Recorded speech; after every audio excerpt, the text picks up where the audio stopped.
আসসালামু আলাইকুম। আপনারা দেখছেন সিবিএন টিভি ইউএস এর সংবাদ বুলেটিন। সাথে আছি আমি আইনাল হক।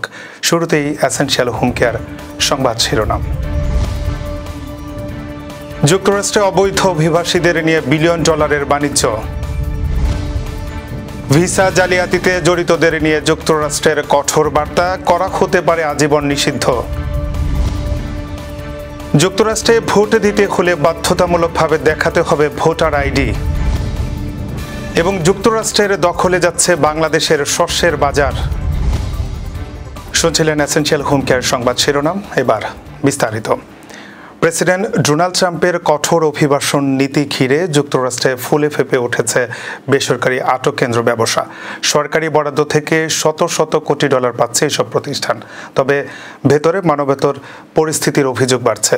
ট্রাম্প প্রশাসন বছরে 10 লাখ অবৈধ অভিবাসী বিতরণের লক্ষ্য নিয়েছে। এজন্য মোট বরাদ্দ 170 বিলিয়ন ডলার। শুধু আটক কেন্দ্র সম্প্রসারণেই বরাদ্দ 45 বিলিয়ন, আর আইসের জন্য 4 বছরে 75 বিলিয়ন ডলার। বর্তমানে 2 শতাধিক কেন্দ্রে প্রায় 60,000 অভিবাসী আটক রয়েছেন। কোর্সিভিক ও জিও গ্রুপের মতো প্রতিষ্ঠানগুলো বিপুল মুনাফা করছে। কোর্সিভিকের আয় গত বছরের তুলনায় 17% বেড়ে হয়েছে 177 মিলিয়ন ডলার, আর জিও গ্রুপ ক্ষতি থেকে ঘুরে দাঁড়িয়ে করেছে প্রায় 30 মিলিয়ন ডলার লাভ। তবে সমালোচকদের অভিযোগ, অধিক লাভের আশায় এসব প্রতিষ্ঠান বন্দীদের চিকিৎসা, খাবার ও মৌলিক অধিকার উপেক্ষা করছে। মার্কিন যুক্তরাষ্ট্রের ভিসা জালিয়াতিতে জড়িতদের আজীবনের জন্য সে দেশে প্রবেশ নিষিদ্ধ করা হবে। সোমবার ঢাকার মার্কিন দূতাবাস এক বার্তায় এ তথ্য জানায়। এতে উল্লেখ করা হয়, যুক্তরাষ্ট্র সরকার বিভিন্ন সংস্থার সমন্বয়ে ভিসা জালিয়াতি প্রতিরোধ ও অবৈধ অভিবাসন বন্ধ করবে। যারা ভিসা জালিয়াতিতে জড়িত তাদের আজীবনের জন্য যুক্তরাষ্ট্রে প্রবেশ নিষিদ্ধ করা হবে। একটি দেশের যদি সুরক্ষিত সীমান্ত না থাকে তাহলে সেটি আর জাতি হিসেবে টিকে থাকতে পারে না। যারা ভিসা জালিয়াতিতে অংশ নেয় বা অবৈধ অভিবাসীদের যুক্তরাষ্ট্রে আনে ও আশ্রয় দেয় তাদের বিরুদ্ধে ফৌজদারি অভিযোগ দায়ের করা হবে। মার্কিন প্রেসিডেন্ট ডোনাল্ড ট্রাম্প ঘোষণা দিয়েছেন, যুক্তরাষ্ট্রে ভোট দিতে হলে বাধ্যতামূলকভাবে ভোটার আইডি দেখাতে হবে। শনিবার তিনি বলেন, এ বিষয়ে শিগগির একটি নির্বাহী আদেশ জারি করবেন। ট্রাম্প তার সোশ্যাল মিডিয়া প্ল্যাটফর্ম ট্রুথ সোশ্যালে লিখেছেন, প্রতিটি ভোটের জন্য অবশ্যই ভোটার আইডি থাকতে হবে, কোনো ব্যতিক্রম নয়। তিনি আরও জানান, কেবল গুরুতর অসুস্থ ব্যক্তি এবং বিদেশে অবস্থানরত সেনারা ডাকযোগে ভোট দিতে পারবে, অন্য কেউ নয়। ট্রাম্প দীর্ঘদিন ধরে যুক্তরাষ্ট্রের নির্বাচনী প্রক্রিয়া নিয়ে প্রশ্ন তুলে আসছেন। তিনি এখনও দাবি করেন, 2020 সালের নির্বাচনে জো বাইডেন ব্যাপক ভোট জালিয়াতির মাধ্যমে জয়ী হয়েছিলেন, যদিও এ দাবি ভিত্তিহীন প্রমাণিত হয়েছে। এছাড়া ট্রাম্প ইলেকট্রনিক ভোটিং মেশিন বন্ধ করে কাগজের ব্যালট ও হাতে গণনার দাবিও তুলেছেন। 2026 সালের মধ্যবর্তী নির্বাচনের আগে নতুন নিয়ম কার্যকর করার কথা থাকলেও যুক্তরাষ্ট্রের নির্বাচন রাজ্যের অধীনে হয়। প্রেসিডেন্টের এ ধরনের পদক্ষেপ নেওয়ার সাংবিধানিক ক্ষমতা নিয়ে অনিশ্চয়তা তৈরি হয়েছে। দক্ষিণ পূর্ব এশিয়ার দেশগুলোর সঙ্গে যুক্তরাষ্ট্রের নতুন বাণিজ্য চুক্তির ফলে বদলে যাচ্ছে বৈশ্বিক শস্য ও তেল বীজ বাণিজ্য। ইন্দোনেশিয়া ও বাংলাদেশের মতো দেশগুলো যুক্তরাষ্ট্র থেকে বেশি শস্য কৃষি পণ্য কেনার জন্য চুক্তিবদ্ধ হয়েছে। এতে বাজার হারাতে পারে অস্ট্রেলিয়া, কানাডা ও রাশিয়া। বাংলাদেশ ইতিমধ্যে 2,20,000 টন মার্কিন গম আমদানির অনুমোদন দিয়েছে। গত বছর কোনো গম না কেনার পর এবার 20 জুলাই বছরে 7 লাখ টন গম আমদানির প্রতিশ্রুতি দিয়েছে বাংলাদেশ। অন্যদিকে ইন্দোনেশিয়া বছরে 10 লাখ টন মার্কিন গম কেনার জন্য সমঝোতা করেছে। বিশেষজ্ঞরা বলছেন, কম দামের কারণে মার্কিন গম, ভুট্টা ও সয়ামিল এশিয়ায় দ্রুত বাজার দখল করছে। মার্কিন নরম সাদা গম বর্তমানে প্রতি টন প্রায় $280 বিক্রি হচ্ছে, যা কৃষ্ণ সাগর অঞ্চলের দামের সমান। তবে ভুট্টা ও সয়ামিল তুলনায় আরও সস্তা। এশিয়া প্রধান খাদ্য আমদানিকারক অঞ্চল হয়। যুক্তরাষ্ট্রের এই প্রভাব প্রতিদ্বন্দ্বী দেশগুলোকে দাম কমাতে বাধ্য করবে। বিশ্লেষকরা মনে করছেন, এতে অস্ট্রেলিয়া ও রাশিয়ার মতো সরবরাহকারীরা বড় ক্ষতির মুখে পড়তে পারে।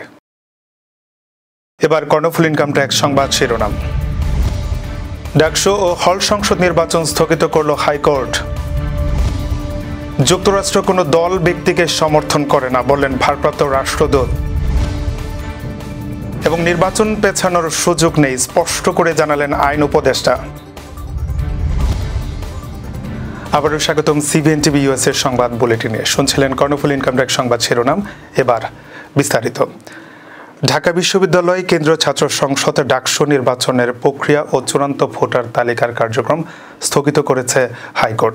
আজ সোমবার বিচারপতি হাবিবুল গনি ও বিচারপতি শেখ তাহসিন আলীর সমন্বয়ে গঠিত হাইকোর্ট বেঞ্চ এক রিটের প্রাথমিক শুনানি শেষে রুলসহ এই আদেশ দেন। তফসিল অনুযায়ী আগামী ৯ সেপ্টেম্বর ডাকসু ও হল সংসদ নির্বাচনের ভোট গ্রহণের কথা ছিল।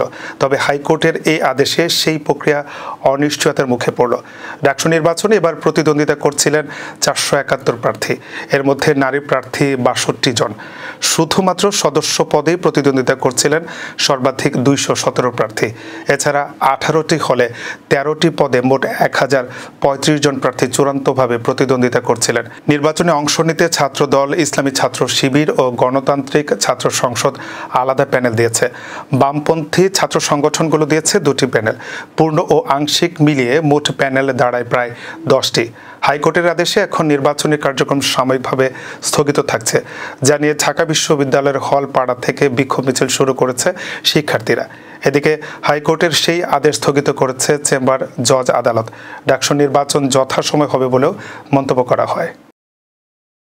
বাংলাদেশে নিযুক্ত যুক্তরাষ্ট্রের ভারপ্রাপ্ত রাষ্ট্রদূত ট্রেসি এন জ্যাকবসন বলেছেন, যুক্তরাষ্ট্র সরকার বা দূতাবাস কোনো নির্দিষ্ট রাজনৈতিক দল কিংবা ব্যক্তিকে সমর্থন করে না।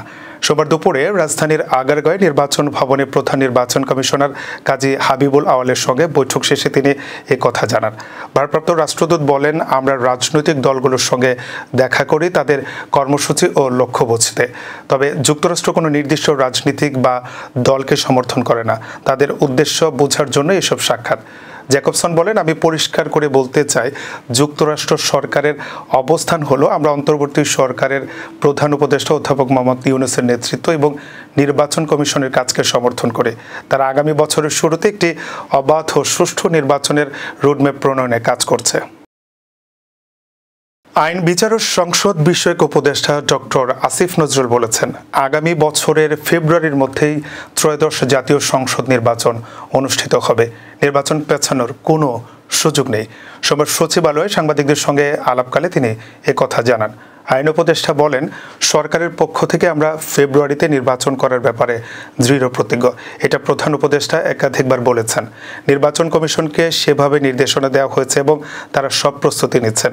তিনি আরও বলেন, যে দলগুলো জুলাই গণঅভ্যুত্থানের পক্ষ শক্তি তাদের বিচক্ষণতার প্রতি আমাদের আস্থা আছে। মত ভিন্নতা থাকলেও প্রয়োজনীয় মুহূর্তে ঐক্য আসবেই। সরকারের অবস্থান পরিষ্কার, ফেব্রুয়ারিতেই নির্বাচন। নির্বাচনকালীন সরকার গঠন নিয়ে কোনো আলোচনা নেই বলেও জানান তিনি। রাজনৈতিক মতপার্থক্য থেকে গেলেও সময় মতো নির্বাচন হবে কিনা এমন প্রশ্নের জবাবে তিনি বলেন, এটা যদির প্রশ্ন। সরকারের অবস্থান স্পষ্ট, নির্বাচন পেছানোর কোনো সুযোগ নেই। দর্শক, এই ছিল সিবিএন টিভি ইউএসএ সংবাদ বুলেটিনে। শেষ করছি। পরবর্তী বুলেটিন দেখার আমন্ত্রণ জানিয়ে এতক্ষণ সাথে থাকার জন্য ধন্যবাদ সবাইকে।